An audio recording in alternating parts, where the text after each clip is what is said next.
Welcome back, YouTube. So today, I want to take this nice lovely piece of poplar and turn it into this Moana frame right here.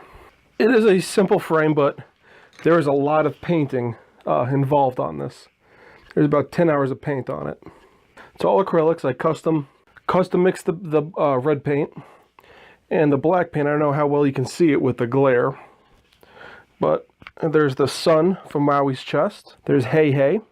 There's the little turtle with the star thing on the back. There's the stingray. There's Tamatoa. There's Old Moana. Coconut trees from the You're Welcome song, with the Kakamora peeking out of the top. Taka. And then there's the bird Maui at the top. Bird version Maui at the top. And my friend Jess made this lovely cross stitch that this frame was made for. So, enjoy.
So guys, what'd you think?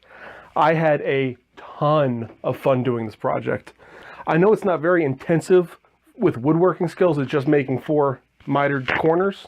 However, just the thought process of going through and painting things and, you know, looking up, you know, different Polynesian tattoos for the designs, and then going through and finding people's, you know, work on the internet to try and emulate for all the different characters that I depicted. It was so much fun. This is the third frame I've done for a cross stitch project, and I'm telling you guys, it's a ton of fun just to do something crazy off the wall. And really, this is one of those things you can do whatever you want with and have fun. So if you haven't, find someone to make you a piece of artwork and then make your own frame. It is so worth it. I think this took me about 15 hours in total. So guys, thanks for watching. I really appreciate it. If you haven't yet, please hit that subscribe button. I release new content every Monday, Wednesday, and Friday. Manliness Mondays, Philosophy Wednesdays, and Project Video Fridays. And this whole thing is about having fun, trying to grow, and trying to improve yourself as a person. So hit that subscribe button and join me. And I'd also like to thank all my, you know, all my Patreons and all my existing members for supporting me. You guys are awesome. So one question I have for you. If you were doing a frame, what would you want to frame and how would you paint it? Let me know in the comment section below. Thanks for watching, guys. And remember, thank you for helping make this world better, one kerf at a time, and I'll see you next week.